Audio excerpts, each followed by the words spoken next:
Ayan, isang mapagpalang umaga ng Sunday. Yan, have a blessed Sunday to all po. Ngayong araw po na to ay December 21. Ayan, December 21 po tayo. Ang bilis ng panahon. 4 days to go. 4 days to go, no? Christmas na po. Actually, 3 days na lang eh. Kasi 21 ngayon, 22 bukas, 23, 24, no? Noche Buena na. Dispiras na po ng Christmas. So, 3 days to go. So, ngayong araw po na to ng linggo ay pupunta po tayo sa site. Kasi gagawa po sila Tatay Blas. Ayan, no? Si Red Noveno ay ng ulam. Ayan, no? Bumibili na si Red Noveno ng ulam. Pang tanghalian nila Tatay Blas. Ayan. Isda. Favorite ni Tatay Blas ay isda. Sasabawan, no? Sinabawang isda. So, ayan guys. Galunggong ba yan? So, pritong galunggong o adobo, no? O adobong galunggong, no? So, ayan, papunta na po kami doon. Pero, dadaan pa po kami sa hardware. At bibili po kami ng additional pinoli. Yung plywood na pangporma po doon sa biga. Kasi may darating po na tao sa Monday.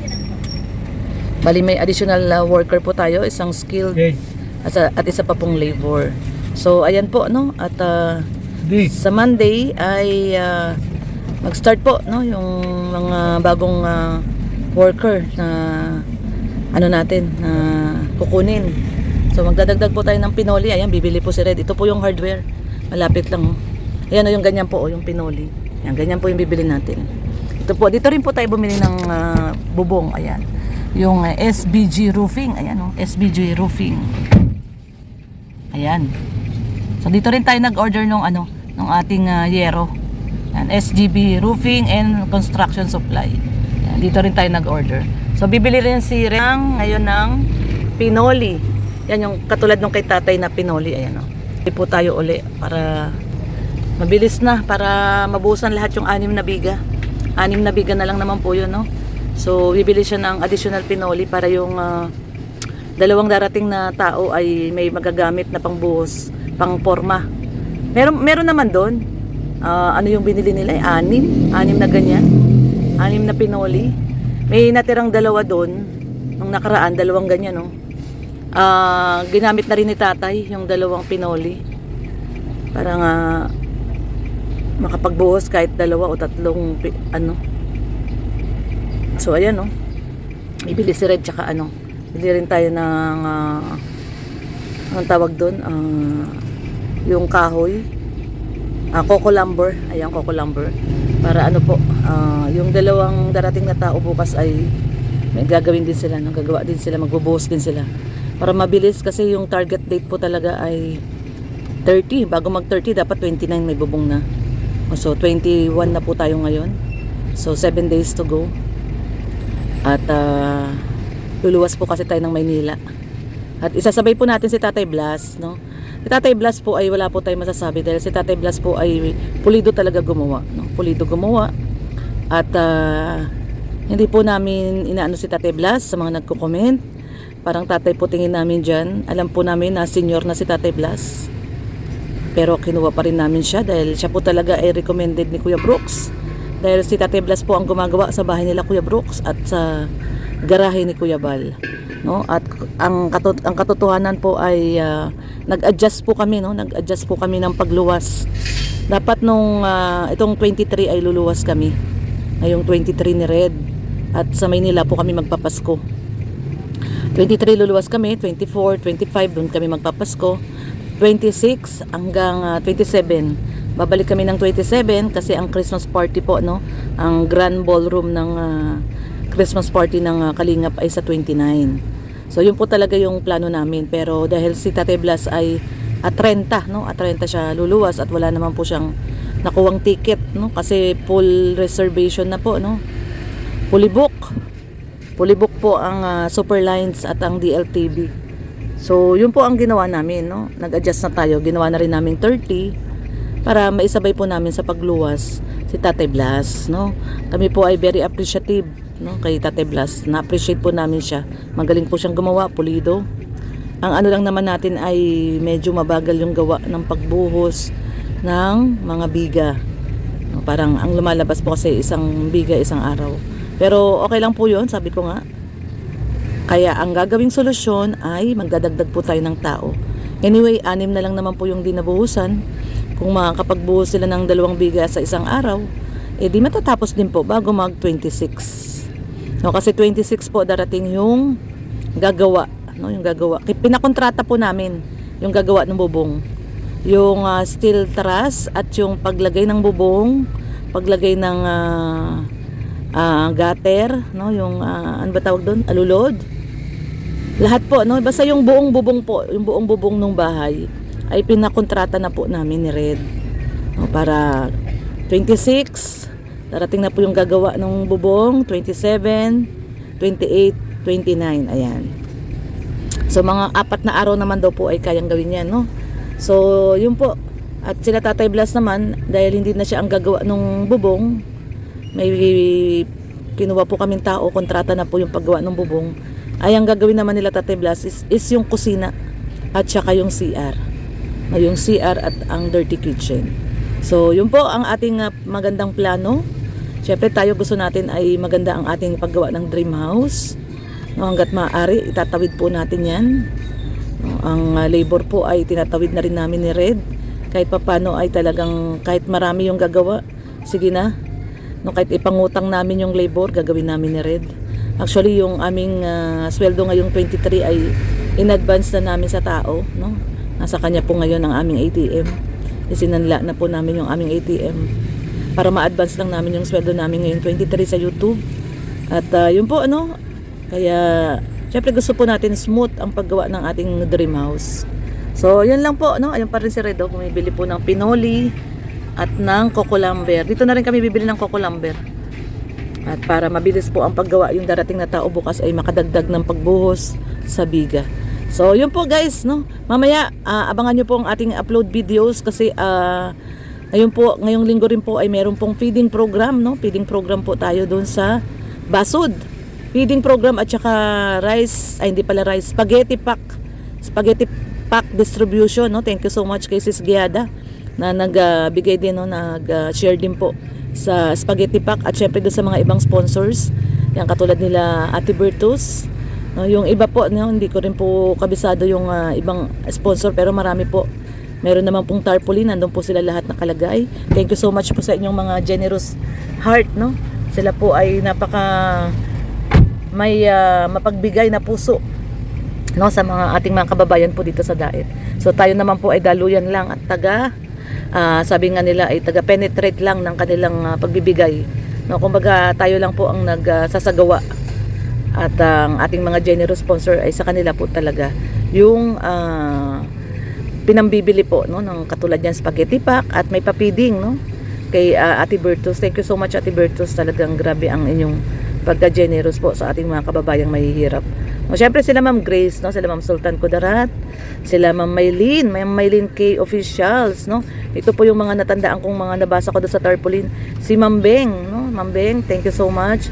Ma'am Maylin K, si Ma'am Sultan Kudarat, si Tita Journey, ayun, nakita ko rin doon, may Tita Journey. Syempre si Ma'am Giada. At yung iba pa po, no, yung iba pa po na hindi ko po nabanggit, pasensya na po. Mamaya makikita po natin may tarpaulin naman. So hanggang doon lang guys, abangan nyo po, mamaya pupunta na po tayo doon sa site natin at dadalhin po natin yung pinoli. So pupunta na po tayo doon sa ating site at ito na, nakapamalengke na kami, nakabili na kami ng isda pang lunch nila kasi magtatrabaho po sila ngayong linggo. So ayan na si Red Noveno. Ayun, tara na. Wala palang pinoli doon sa kabilang hardware. Kaya ang tagal kanina doon ni Red. Tinignan pa doon sa kanilang warehouse. Tinignan pa doon sa warehouse kung may pinoli. Wala pala. So dito lumipat kami dito sa MG Hardware. Ayan, oh. Dito bumibili din si Mr. J. Ano, MG Hardware. Ayan. So dito po tayo bibili ng pinoli at yung simento. Ayan. Doon sa JNN kasi mura yung semento doon kaso wala silang stock ngayon ng semento. Kaya ayan, oh, yung pinoli, oh. So dito tayo bibili ng pinoli at 10 bag ng semento. Syempre 10 bag ng semento ay galing po yan kay Ma'am Marie Autida. Thank you so much po Ma'am Marie Autida. At meron po tayong 10 bag ng semento. Ayun, oh. Pinoli. Yan, bumibili si Red ng pinoli para po bukas yung darating na mga trabahador ay magbubuhos din ng biga para makarami ng buhos. So, ayan, salamat po once again kay Ma'am Marie Autida. Thank you po yung 10 semento. Thank you so much po. At saka salamat nga din po pala no, kay Mama Mirns. Ayan. Mama Mirns, thank you so much po. God bless po. Ingat po kayo lagi dyan. Ayan na po yung pinoli. Bumili po tayo uli ng dalawang pinoli. Ayan, dalawa po. Yang isang pinoli po ay hinahati po yan ni tatay ng tatlo. Tatlong ngati. So, 6 po yan, no? 6. Ayan. Ayan guys, nandito po tayo sa Magang ngayon. Ayan, naku, mag 9:45 na pala. Na-delay kami dun sa kabilang hardware. Wala pala silang pinoli. Tapos, doon naman sa kabila, wala rin silang sarado yung cucumber, yung kinukuha na namin cucumber sa may Total, dito sa may Lagon, sarado. So dito kami napunta sa may Alawihaw, dito kami tinuro. Ay, Alawihaw, ano po ito, Magang. Yan Magang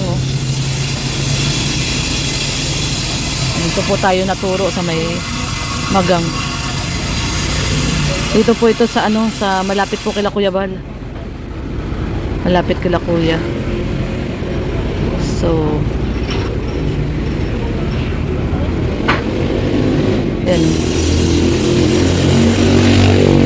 Ito po nilalagay sa loob.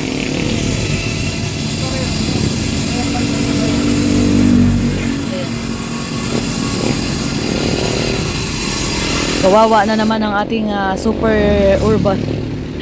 Yung ating super urban super urban puno na naman ng puno na naman ng materyales. Ayan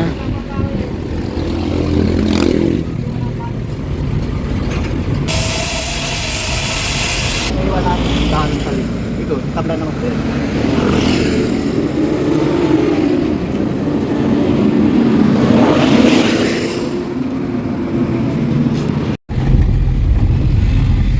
So ayan guys, at pauwi na po kami pabalik na po kami doon sa Alawihaw at doon sa ating site sa Don Miguel at ito medyo naantala kami ni Red. Ayan grabe 10:20 10:10 no at 4 po na hardware yung napuntahan natin at medyo naantala kami doon sa isang hardware, pinaghintay kami ng matagal. Kaya ayan guys, ito na, on the way na po tayo. Tara po.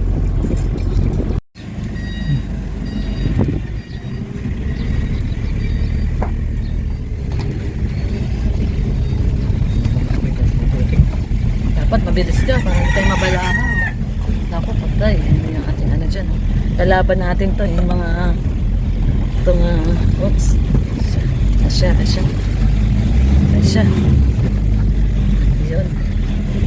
Yun. Ay, grabe. Asya. Yun. Yes. Lusot. Nakalusot sa pagkakabalahaw. Dapat pala ganun ang style, daddy, mabilis para hindi ka mabalahaw. So ayan guys, nandito na tayo at mainit. Nakalimutan ko dalhin yung payong. Nakalimutan ko magdala ng payong. Binalutan ko yung leeg ko at actually yung nangingitim So ito yung nangyayari namin to sa office nung nakaraan. Tinatalian nila ng baka tingnan nyo yung daan ng tuloy lalong nalulubsak. Nalubsak na nga dahil sa tubig baha, ay sa tubig ulan. Pag tinatalian nila ng baka, tingnan nyo, Dapat kasi may mga tao na po dito, may mga residente na dito Hindi na dapat dito tinatali yung mga baka. Ay, ayan ako, mahulog pa ako sa tubig. Napapaikot pa tuloy lalo yan yung tae, natatapakan. Sus. Hindi naman dapat na pagtayo, hindi na dapat talaga tinatali dito tong mga baka na to. At marami na po kasing nakatira dito. Tingnan nyo, wala tayong madaanan kasi nalubsak na nung baka yung hindi naman na siya umuulan 2 araw na pong hindi umulan. Yung baka kasi mabigat, so yung mga tapak nila lumulubog lalo yung daan. Tapos puro tae pa nila. Oh, daming tae. Jesus.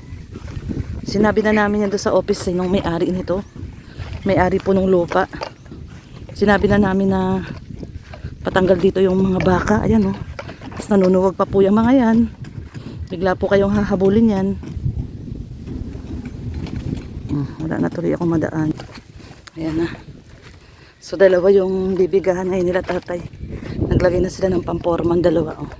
Yun po yung bubuusan nila ngayon. Dalawa. Sunday po ngayon nagtrabaho sila. Mahirap talagang dumaan dito. Pa sila tatay. Dalawa, bubuusan. Yun po sila tatay Blas.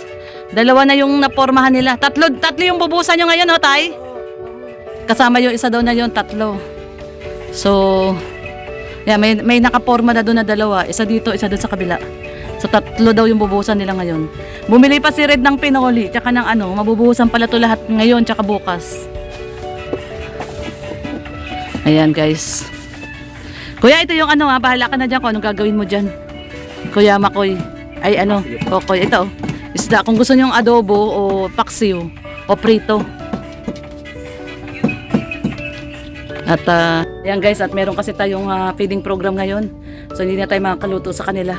At alis kami ng 11 no, doon sa feeding sa Basud at distribution po ng spaghetti pack. Yan, samahan niyo po kami doon. Yan, maraming pong salamat sa sumama po muli sa ating video ngayong araw po na to ng linggo. Ito po ang ating update dito sa ating dream house. Ayan po. So bali 3 biga daw po yung bubuhusan nila Tatay Blas ngayon. At yun, kasi yung plywood po ay ginamit na ni tatay, no? Yung natitira dito. Kaya may 3 silang panghulma. Kaya yan, salamat po sa pagsama. God bless everyone. Ingat po tayong lahat. Bye-bye.